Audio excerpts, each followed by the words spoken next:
আসসালামু আলাইকুম, সবাই কেমন আছেন? টোকিওতে এখন বাজে 10:30, সকাল 10:30। আজকে টোকিওর ওয়েদারটা খুবই সুন্দর। সকালে একটু বৃষ্টি হয়েছিল, বৃষ্টি হওয়ার পরে অনেক সুন্দর রোদ উঠছে। আর আজকে কয়দিন ধরে ঠান্ডাও বেশি পড়তেছে না, হালকা ঠান্ডা পড়ে সকালে বা রাত্রে। আর দুপুরের দিকে অনেক সুন্দর রোদ থাকে। আর এই সপ্তাহ পুরোটাই ঠান্ডাটা কম পড়ছিল, সামনের সপ্তাহে নাকি একটু ঠান্ডা পড়বে। তো আজকের ওয়েদার দেখে মনে হয় না জাপানে এখন ঠান্ডা পড়তেছে এখনো।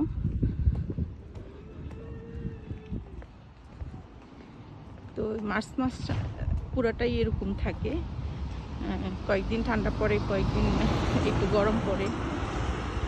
তো এই মাসটা পুরোটাই এরকম থাকবে। সামনের মাস থেকে ঠান্ডা আর বেশি থাকবে না।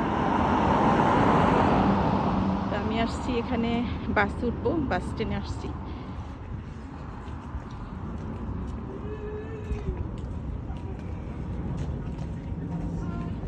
সবাই ভালো থাকবেন, আল্লাহ হাফেজ।